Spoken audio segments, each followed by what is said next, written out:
सभी को नमस्कार। मैं कविता दुआ करनाल से पॉलिटिकल साइंस लेक्चरर स्वागत करती हूँ आपका +1 पॉलिटिकल साइंस की क्लास में। जैसा कि आप जानते हैं हम लेसन स्थानीय शासन पर चल रहे थे।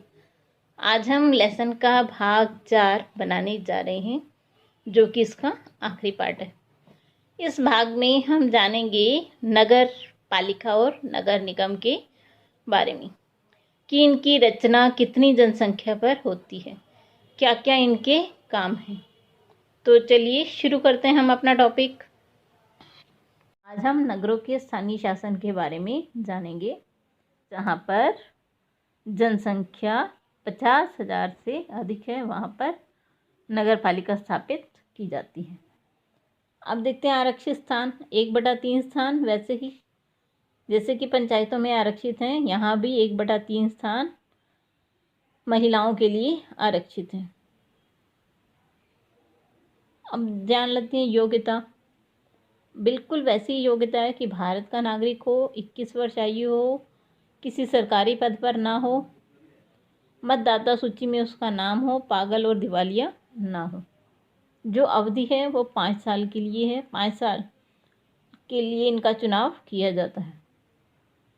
जो इसका सभापति है, नगर पालिका के सदस्य अपने में से एक सभापति या 2 उपसभापति चुनते हैं।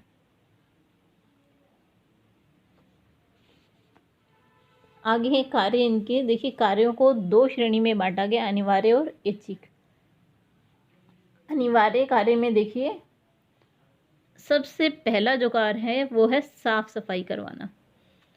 तो जो नगर पालिका है वो नगर की सफाई का प्रबंध करती हैं। सार्वजनिक स्वास्थ्य मतलब नगर में रहने वाले लोगों की स्वास्थ्य की देखभाल करना भी नगर पालिका का महत्वपूर्ण काम है। सड़कें और पुल का रख रखाव करना भी इनका महत्वपूर्ण काम है। शिक्षा, नगर पालिका प्राइमरी और मिडिल स्कूल खोलती है और बड़े नगरों में हाई स्कूल और कॉलेज भी नगर पालिका द्वारा खोले जाते हैं। प्रौढ़ शिक्षा केंद्र भी खोले जाते हैं। उसके अलावा देखिए, बिजली पानी की व्यवस्था करना भी इसी का काम है। चलिए अब हम जान लेते हैं ऐच्छिक कार्य। ऐच्छिक क्या होता है? नगर पालिका अपने क्षेत्र में यातायात की सुविधा का प्रबंध करती है, कर्मचारियों के कल्याण में वृद्धि करती है, गरीबों के लिए गृह निर्माण करवा सकती है, सड़कों के किनारे पर पेड़ लगवा सकती है। तो इसके ऐच्छिक कार्य हैं। अब हम देख लेते हैं इनकी आय के साधन क्या हैं। चुंगी कर। पहले क्या होता था, जब एक नगर की सीमा ख़त्म होकर अगला शुरू होता था तो चुंगी लगती थी वहाँ पर, लेकिन अब ये प्रथा ख़त्म हो गई है। अब इनकी आय का साधन क्या है? देखिए, मकानों पर कर, किसी तरह की लाइसेंस फीस, जैसे टांगे, रेड़ी, रिक्शा, ठेले वालों से जब वो लाइसेंस बनवाते हैं तो उसकी फ़ीस लेना, टोल टैक्स, बिजली और पानी का कर, तो इससे इन्हें आय होती है। चलिए अभी हमने जाना नगर पालिका के बारे में, अब हम जानते हैं नगर निगम के बारे में। देखिए, जिस नगर की संख्या 2 करोड़ से अधिक हो वहाँ पर क्या होती है? नगर निगम। आरक्षित स्थान सेम वही है, 1/3 स्थान आरक्षित हैं। अगली देखते हैं इसका योग्यता। बिल्कुल वही योग्यता कि भारत का नागरिक हो, 21 वर्ष आयु हो, किसी सरकारी पद पर ना हो, दिवालिया ना हो, अवधि 5 साल ही है। देखिए इसके भी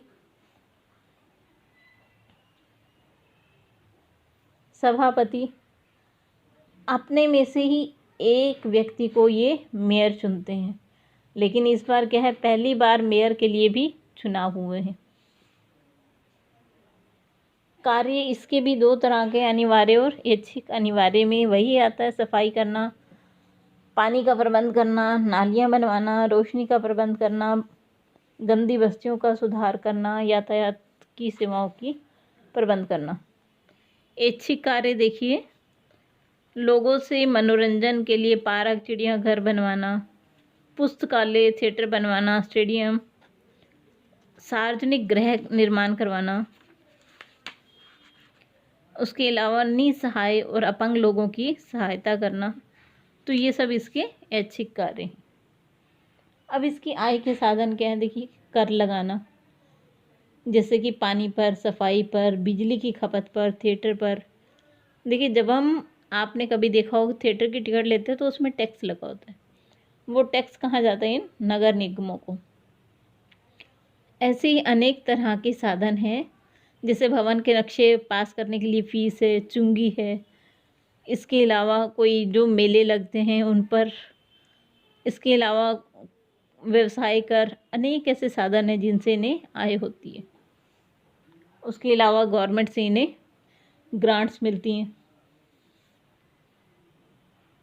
चलिए, हमारा लेसन यहीं ख़त्म हुआ। आप सभी का साथ जुड़ने के लिए बहुत बहुत धन्यवाद।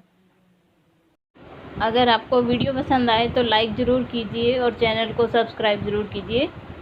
आप सभी का बहुत बहुत धन्यवाद।